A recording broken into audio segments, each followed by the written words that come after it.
Avis vascular centre మన దేశంలోనే the best varicose vein hospital. బాగా ఇష్టం సాగర్ సంగమంలో ఆ లాస్ట్ వేదం అణువును ఉన్నారు. అది ఏంటో తెలియని అది వినగానే ఒక డ్రామా క్రియేట్ అయిపోతుంది. అది వేదం అణువణు నాదం, వేదం అణువణునాదం నా పంచ ప్రాణాల నాట్య వినోదం నాలో రేగే నిన్నో హంసానందీ రాగాలై వేదం వేదం అణువణునాదం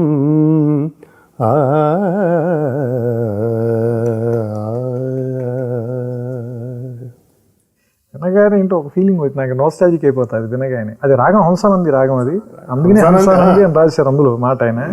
ఇంకొకటి హంస అనే మాట వింటే యాక్చువల్గా ఆడు చనిపోబోతున్నాడు, హంస ఎగిరిపోయిందని అంటారు. బేసిక్గా హంస స్పిరిచువల్ దాంట్లో కూడా వాడతారు. ప్రాణం హంస లాంటి పవిత్రమైంది, ఒక తెల్లటి కాంతి పుంజం లాంటి దేహం. అవును, సో అది వెళ్ళిపోయింది అని బేసిక్గా, అందుకని దానికి కూడా మ్యాచ్ అవుతుంది. ఎందుకంటే చనిపోవడానికి ముందు పాడుతూ ఉంటాడు. స్థాయిలు మంచి స్థాయిలు ఎత్తుకున్నాడు ఆయన ఇళయరాజా. ఆ స్థాయిలో ఎత్తుకోవటంలోనే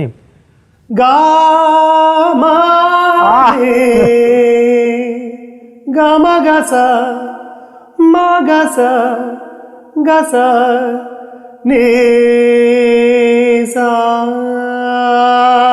నిదమగ నిదమగ దమగ మగ మగ సరే సాని గమగని గమగ మద మదని దని సాని రే. అది ఎట్లా వచ్చిందంటే ఆ పాట అది ఎవరో కంపోజ్ చేశారు, మన ఇట పాడాలి ఇదంతా ఉందన్నట్టుగా ఉండదు. అది ఒకడెవడో వాళ్ళు ఒక ఇన్నర్ సెట్ చేశారు. అది ఇన్నర్ శక్తి, అది ఇన్నర్ శక్తి అంటామే. వాడు వెతుక్కున్నాడు ఏదో అన్నట్టు, మదనం వెతుక్కుంటే ఉంటుంది. Probing your way in the dark, perfect అట్లా ఉండాలని అనుకున్నప్పుడు మనం అలా చెప్పినప్పుడు మహానుభావులు అందుకనే వాళ్ళకి దండం పెట్టాలి ముందర మనం. ఎందుకంటే మనకు ఐడియా రావటం ఒక ఎత్తే, దాన్ని వాళ్ళు అర్థం చేసుకుని దానికి తగ్గ రెండో ఎత్తు, మూడో ఎత్తు ఆ ఇళయరాజా, అంతకంటే పై ఎత్తు బాలసుబ్రహ్మణ్యం. వీటన్నిటినీ క్రోడీకరించి నాకు ఇవ్వటానికి ఇంతమంది చేయాలి. ప్రేరేపణ నాది కావచ్చు, ఇగ్నిషన్ స్విచ్ నాదే కావచ్చు. ఫస్ట్ గేర్ ఒకళ్ళు, సెకండ్ గేర్ ఒకళ్ళు, థర్డ్ గేర్. ఒక మాట అనిపిస్తుంది ఇప్పుడు మీరు చెప్తుంటే, యాక్చువల్గా ఈ పాట వింటుంటే ఏం చెబితే అది చెయ్యాలి అని ఒక సంగీత దర్శకుడు అనిపిస్తుందండి. నాకైతే కూడా అందట్లేదు. అది చెప్పాడు కాబట్టి ఆయన ఇస్తున్నాదండి.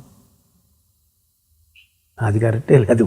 ఏమి చెప్తే అసలు అలాంటిది ఒకటి చెయ్యాలి అంటే, ఏమి కదిపితే, ఏ కార్డు కరెక్ట్గా మనం ముట్టుకుంటే ఆ పాట చేయాలనిపిస్తుంది,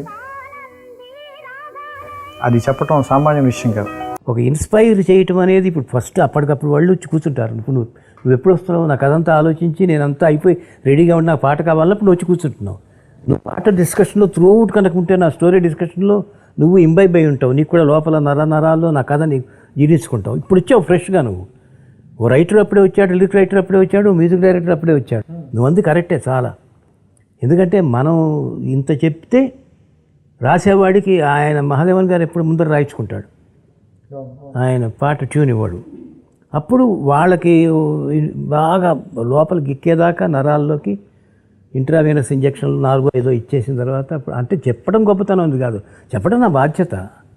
శంకరానాథ శరీర పాడాలి అని ఉన్నప్పుడు అందరూ వచ్చారు. త్యాగరాజ ఉత్సవాలు జరుగుతున్నప్పుడు మిగతా బ్రాహ్మలు వీళ్ళు అందరూ వచ్చి కూర్చున్నారు. ఒక్కసారి మంజు భార్గవి ఒక పచ్చత కాబట్టి అక్కడ కూర్చోగానే అందరూ లేచి వెళ్ళిపోయారు.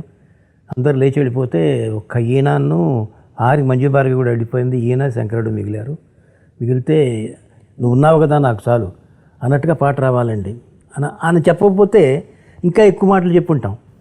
లేదు సార్, అంటే నేను అనేది ఏంటంటే సార్, మీరు చెప్పే దాంతోపాటు చెప్పంది కూడా ఏదో ఉంటుంది సార్. అది అంటే ఇది చెప్పడం మూలంగానే ఈ చెప్పంది లోపలికి వెళ్తుంది సార్, అది సంగీతంగా బయటకు వస్తుంది.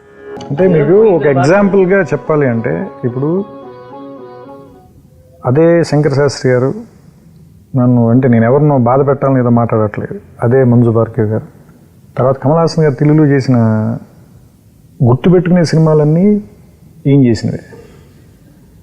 సో అంటే ఇప్పుడు వాళ్ళల్లో విద్వత్తు లేదనా, లేదంటే వాళ్ళ విద్వత్తుకి సరిపోయే పాత్రలు రాలేదనా, లేదంటే వాళ్ళ విద్వత్తుని వాడుకునేలా దర్శకులు పని చేయించుకోలేదనా, మీరు ఏది దేనికి టిక్కి పెట్టాలన్నా ఫైనల్గా వచ్చి ఇక్కడే వచ్చేయండి. సో మీరు ఏ ప్రశ్న వేసుకున్నా సమాధానం వచ్చి ఆన్సర్ ఒకటే, అన్నిటికీ ఆన్సర్. 5 మార్కుల ప్రశ్న అయినా 1 మార్కు ప్రశ్న అయినా దేనికైనా కానీ అంతే. ప్రూఫ్ ఎగ్జాంపుల్ అదే కే విశ్వనాథనే రావాలి మళ్ళీ. ఎందుకంటే అది అంటే బేసిక్గా చాలా మౌలికమైన దశలో కథ అనుకోవడం దగ్గర నుంచి ఆయనకుండే సంస్కారం. అది దైవదత్తంగా ఇవ్వబడింది, కొంత అమ్మా నాన్నలు పెంచింది, కొంత ఆయన అలవాటు చేసుకున్నది. సో వీటన్నిటి మిక్సరే కదా ఆయన. సో అందుకని బేసిక్గా ఆయన ఆలోచించే విధానంలోనే, అంటే అసలు మొదటి అక్షరం పెట్టేటప్పుడు ఇందాక ఆయన చెప్పినట్టు రాసుకునేటప్పుడే ఫస్ట్ పెట్టడంతోనే ఆయన ముందు ఆలోచించడమే, ఆ దారిలో ఆలోచించడం మొదలు పెడతాడు ఆయన. బేసిక్గా ఆటోమేటిక్గా అందరూ వచ్చే గ్రూవ్లో కూర్చుంటారు, దానికి సంబంధించిన వ్యక్తులే వస్తారు, వాళ్ళే వచ్చి కూర్చుంటారు అక్కడ. అదే సుందరమూర్తి గారు ఎన్ని మాస్ పాటలు రాశారో మనకి తెలుసు, కానీ ఈ దగ్గరికి రాగానే ఆయన వెంటనే మళ్ళీ. కానీ అది సంస్కారం, వాడి సంస్కారం త్రివిక్రమ్. ఆయన లేనిదే రాయడు అసలు, బయట కూర్చొని రాస్తాడు, రాసి 2 పలవలు లోపలికి పంపిస్తాడు పైగా. ఎందుకని నిజంగా అటు చెయ్యక్కర్లేదు ఆయన, అలా అది వాడి సంస్కారం అది. రాయి నువ్వు చెప్పినట్టు రాయలేక ఆయన. అంటే గుర్ర పందాలంటే మనం గుర్రం మీద కూర్చుని కాదు కదా, పరిగెత్తక్కర్లేదు, దూరంగా ఎక్కడ ఉంది ఫోన్లో కూడా పందెం వేయచ్చు. కానీ గుళ్ళోకి వెళ్ళి పూజ చేయించుకోవాలంటే మన దగ్గర ఉండి వెళ్ళి పోతున్నాం మాత్రం భూతం తెలుసు. సిరివెన్నెల సీతారామ శాస్త్రి జంధ్యాలు కూడా వాళ్ళు చివరిదాకా అలా గౌరవం చూపించారు. ఏముంది గౌరవం చూపించడం లేదని. వాళ్ళు ఇప్పుడు సుందరామూర్తి గారు ఎదుట కానీ ఏముందో వాళ్ళకి తెలుసు. ఎగ్జాక్ట్లీ ఇప్పుడు గుళ్ళోకి వెళ్తే ఏం చేయాలి ఎవరికి చెప్పక్కర్లేదు, చెప్పులు బయట వదిలే వెళ్తాం లోపల. అది మనం ఇప్పుడు Shankarabharanam, I like that game. Shankarabharanam అనేది ఇప్పుడు అంటే ఇప్పుడు ఒక classical music, Indian classical, Carnatic classical, whatever, అంటే నాకు I'm not an expert on that. కానీ ఆ టైంలో మేము వేటగాడు, అడవి రాముడు, డ్రైవర్ రాముడు సినిమాలు చూసే టైంలో శంకరాభరణం వచ్చి శంకరా అని అలాంటి పాటలు అండ్ టోటల్ అంత ట్రెడిషనల్గా శంకర శాస్త్రి గారి లుక్ కానీ, మంజు భార్గవ్ గారి లుక్ కానీ, ఇది అంటే it is that was like a stunner for everyone. నేను ఒక్కనే కాదు, ఇట్ ఈస్ అంటే మేము స్టూడెంట్గా ఉన్నప్పుడు ఐ కెన్ స్టిల్ అండర్స్టాండ్. కొంచెం మిడిల్ క్లాస్ ఫ్యామిలీ ఆడియన్స్ చూసారంటే, స్టూడెంట్స్ మేము అందరం ఎగబడి చూసాం ఆ సినిమా. And that is a classic example of tradition. ఆచారానికి మరో పేరు అంటే Sankarabharanam, everything in that you know. So దాంట్లో ఇప్పుడు ఏంటి, ఒకటి మాకు నచ్చే వెస్టర్న్ మ్యూజిక్ని అగేన్స్ట్గా ఉన్న సినిమా. మనది ఏమాత్రం తక్కువ లేదు, మన సంగీతం కూడా దానికన్నా ఎక్కువే కానీ తక్కువ కాదు అని చెప్పడానికి ఎవరికి చెప్తున్నారు? వెస్టర్న్ మ్యూజిక్ ఇష్టపడే వాళ్ళు చెప్తున్నారు. అసలు మన మ్యూజిక్ మర్చిపోయి కంప్లీట్గా వెస్టర్న్కి షిఫ్ట్ అయిన వాళ్ళ ఆడియన్స్గా పెట్టుకుని వీళ్ళు రివర్స్ లాజిక్లో దే మేనేజ్ టు ప్రూవ్. కానీ maybe it didn't sustain. Maybe Vishwanath గారు తీసినప్పుడు సప్తపది లాంటి ఒక 5-6 సినిమాలు వచ్చి మళ్ళీ స్లోగా వెనక్కి వెళ్ళిపోయింది. ఆఫ్టర్ దట్ రీసెంట్ టైమ్స్లో at least I don't remember hearing anything like that you know. So దాంట్లో నాకు చాలా ఫేవరెట్ మూమెంట్ మొత్తం ఫిలింలో, ఇప్పుడు ఫిలిం కాంటెక్స్లో ఒక ఎంతో వెలుగులో ఉన్న ఒక వ్యక్తి ఏదో కారణాల వలన ఈ వెస్టర్న్ మ్యూజిక్ ఇన్ఫ్లుయెన్స్ కిందకు వచ్చి మళ్ళీ ఆ వెలుగులోకి తీసుకురావడానికి ఒక శిష్యురాలు దాన్ని ట్రై చేసినప్పుడు దానికి ఉన్న ఒక కృతజ్ఞతతో అది చేసినందుకు ఆ వ్యక్తికి,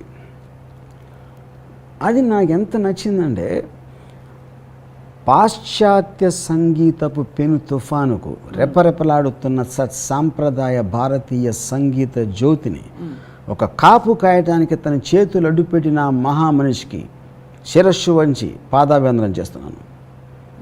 మనిషి నిలువెత్తున ధనం సంపాదించినప్పటికీ దొరకునా ఇటువంటి సేవ, అది that for me is brilliance. నాకు ఇంకోటి ఫైనల్గా శంకరశాస్త్రి గారికి తెలుస్తుంది మంజు భార్గవ్ గారు చేశారు ఇదంతా, ఎవరు చేశారని తెలిసినప్పుడు జస్ట్ ఒక ఎక్నాలెడ్జ్మెంట్, అంటే అంతగానో సటిల్ రియాక్షన్ ఇవ్వలేదు. I think that is the Vishwanath గారు ఎన్నో సినిమాలు తీశారు, but that is thing is one of the greatest influencers of my career as a filmmaker. అప్పుడేంటి, ట్రెడిషన్ నుంచి కూడా నేర్చుకున్నట్టే కదా. నేను ఆచారాలు నమ్ముతానా పాటిస్తానా పక్కన పెట్టి అంత ఖచ్చితంగా పాటించిన విశ్వనాథ్ గారి శంకరాభరణం నుంచి కూడా నేను చాలా నేర్చుకున్నాను. కానీ ఇట్స్ అంటే ఒక విజువల్ వస్తే మీరు విచారాలు, ఆయన ఆచారాలు, మీరు ఆలోచనలు, ఆయన ఆచారాలు, మీ ఇద్దరు కలిస్తే ఏం మాట్లాడుకుంటారా అని అనిపిస్తుంటుంది. అంటే కానీ ఇంకోటి ఏంటంటే ఆలోచన కూడా ఆచారాల నుంచే కమ్యూనికేట్ అవుతుంది. క్యారీయింగ్ ఫార్వర్డ్ ఒక జనరేషన్ ఆలోచించిన ఆలోచనలు ఆచారాలుగా మారి నెక్స్ట్ జనరేషన్ వచ్చేప్పటికి డైరెక్ట్గా మీకు కాన్షియస్ కాకపోయినా కూడా ఎంతో కొంత కమ్యూనికేట్ చేస్తుంది అర్లీ జనరేషన్స్ థింకింగ్. సో విజువల్గా ఏదో ఒక ఎంటర్టైన్మెంట్ అయితే ఉంది, ఒక పద్ధతి, ఒక తీరు, ఒక యూటిలిటీ అన్నీ ఉన్నాయి ఆచారాలు. ఇంట్లో నందులన్నీ ఫైట్ చేసుకుంటూ ఉంటాయి గురుగారి ఇంట్లో. మీకు కూడా బెస్ట్ జ్యూరీ అవార్డ్ ఈ సినిమాకి వచ్చింది, and I think film fair award కూడా వచ్చింది ఈ సినిమాకి. అంతకుముందు మీకు నంది అవార్డ్ వచ్చిందా? Was it the first experience for you? No, and when you get for an award for a film, you really enjoyed working. People have really appreciated, and you see a new side in the actor. People have loved that kind of acting. You really feel good about it, and you enjoy that, the appreciation and the career lo kunne dorugutayi. It's just unfortunate that I couldn't do many more films. అంత best film చేసిన తర్వాత opportunity మళ్ళీ చిన్న అబ్బాయి చేశారు. అది కూడా చాలా రోజులు అయింది చేసి. Given a chance would you? Yeah, that's why in fact I felt like I was again, even though it was not his film, when I worked that in Kalsunavara, it was like I never felt so happy in my life. I mean, it was like when he came back and we worked so well, and it was so enjoyable, and I was so happy that he came and worked in my film, in Nanagar's film. Being a son of a very senior producer, మీకు కానీ రామనాయుడు గారికి కానీ అన్నయ్య గారికి కానీ పెద్దవాళ్ళు చేయాల్సిన character లాగా అనిపించి అలా ఏమైనా అప్రహెన్షన్స్ ఉండేయా మీరు before? No, every single day, you won't believe it. After I got into film career, my brother and my father, no matter what films I did earlier, they kept on saying that you have to work with that Vishwanath garu. There's no other thing. ఎప్పటికైనా first ఒక cinema ఆయనతో నేర్చుకుంటేనే you learn real acting అనేది. మన విశ్వనాథ్ గారి మనస్తత్వం గురించి విశ్లేషించుకుంటే చాలు, వారి సినిమాల గురించి మనం విశ్లేషించుకున్నట్లు. అంటే ప్రతిదీ వారి మనసులో నుంచి ఉద్భవించినటువంటి సినిమాలే అన్నీ కూడా. అంటే వారికి సమాజం పట్ల ఎంత కన్సర్న్ ఉంది, సమాజం పట్ల ఎంత నిబద్ధత ఉంది, కళల పట్ల ఎంత మక్కువ ఉంది, వాటి పట్ల ఎంత ఆరాధన ఉంది, అలాగే మన సంప్రదాయాలు సత్సంప్రదాయాలు వీటి పట్ల వారికి ఉన్నటువంటి అభిమానం ఎంత ఉంది, వాటిని కాపాడుకోవాలని తపన ఎంత ఉంది, ఇవన్నీ వారి మానసిక పరిస్థితుల్లో నుంచి మనస్తత్వంలో ఉన్నటువంటివి ఆయన సినిమాల్లో రిఫ్లెక్ట్ అవుతుంటాయి. మరీ ముఖ్యంగా హ్యూమన్ వాల్యూస్, మానవతా బంధాలు, అవి నిజంగా ఈనాటి సినిమాల్లో కానీ ఏనాటి సినిమాల్లో చూసినా వాటిని ఆలంబనగా చేసుకున్నా సరే వాటి ఇంటెన్సిటీ అనేది అంతంత మాత్రంగానే ఉంటుంది. అలాంటిది దాని ఆ విలువల్ని పూర్తిగా ఆయన సినిమాల్లో మనం సుస్పష్టంగా మనం చూడగలం. అట్లాగా ఒక ప్రతి సినిమాలో ఒక సోషల్ ఇష్యూని తీసుకుంటారు, దానికి ఒక ఆన్సర్ చెప్తారు ఆయన సినిమాల్లో. అండ్ విశ్వనాథ్ గారి గురించి చెప్పేంత పెద్దవాడిని కాదు, కానీ ఆయన అత్యంత దగ్గర మనిషిగా ఉండే అదే నీ నమ్రత, అదే ఉన్నటువంటి. ఇవాళ మీరని పిలవాలా నువ్వని పిలవాలా నాకు అర్థం కాని టైంలో నేను ఒకసారి అన్నా కూడా అన్నమాట, ఏమని పిలవాలి, అది ఇది ఒకటా రెండా వారితో ఉన్న నాకు అనుబంధానికి, వారి పట్ల నాకున్న అభిమానానికి అలవోక వస్తూనే ఉంటాయి. చెప్పాల్సిన బోల్డ్ అంత లోపల తన్నుకు వస్తున్నాయి మాటలు. నేనే రిస్టర్న్ అవుతున్నాను, ఎట్లాగా ఎంతవరకు మాట్లాడాలి, ఎంతవరకు మాట్లాడకూడదు అని దీని మీద. మీరు విశ్వనాథ్ గారికి చేసిన రెండవ సినిమా స్వయం కృషి చాలామందిని ఇన్స్పైర్ చేసింది, చాలామంది జీవితాల్లో ఎంతో మార్పులు తీసుకొచ్చింది. కృషితో నాస్తి దుర్భిక్షం అనడానికి, స్వయం కృషితో ఏ స్థాయికైనా ఎదగచ్చు అనడానికి మీరే ఒక పర్ఫెక్ట్ నిదర్శనం సార్. స్వయం కృషి అనే సినిమా అదొక వ్యక్తిత్వ వికాసపు పుస్తకం లాగా మనం అనుకోవచ్చు. అది ఆ మనిషి ఎంత ఎత్తుకు ఎదిగినా సరే అణిగిమణిగి ఉండాలి, ఒదిగి ఉండాలి, నిండా ఫలాలతో నా చెట్టు ఎలా ఎత్తి వంగి ఉంటుందో అలా ఉండాలి అని చెప్పినటువంటి కథ. గురువుగారు ముందు చెప్పినట్లుగా ఇందాక చిరంజీవి నేను ఆ సమయంలో శుభలేఖ సమయంలో ఎలాగా చూశానో, అప్పుడు ఎట్లా బిహేవియర్ ఉందో, ఈ రోజుకి అదే రకంగా ఉంటాడు అంటే బహుశా ఆయన సినిమాలను చూసి ఆ సినిమాల నుంచి ఇన్స్పైర్ అయ్యి దాని నుంచి ఆ రకంగా మేము నేర్చుకున్నామేమో అని కూడా అనుకోవచ్చు. సో ఇట్స్ ఎ లెసన్, ప్రతి సినిమా ఒక లెసన్. అందుకనే అది కేవలం వినోదాత్మకమే కాదు, అందులో విజ్ఞానం కూడా ఉంటుంది. అందుకనే అవి ఒక పర్సనాలిటీ డెవలప్మెంట్ పుస్తకాల్లాగా అనుకుంటాను. అందులో స్వయం కృషి బెస్ట్ ఎగ్జాంపుల్. అండ్ క్యారెక్టరైజేషను ఒక చెప్పులు కుట్టుకునే స్థాయి నుంచి ఒక పెద్ద షూ కంపెనీ ఓనర్గా ఎదిగి ఒక కార్లు మంది మార్బలం ఇంత హంగామా ఉన్నా సరే తను బేసిక్స్ని వదలలేదంటానికి, రూట్స్ మర్చిపోవటం లేదు, నేను మర్చిపోకూడదు అని తానుగా ఒక నిర్దేశించుకోవటానికి చక్కటి అట్మాస్ఫియర్లు పెట్టుకుంటాడు.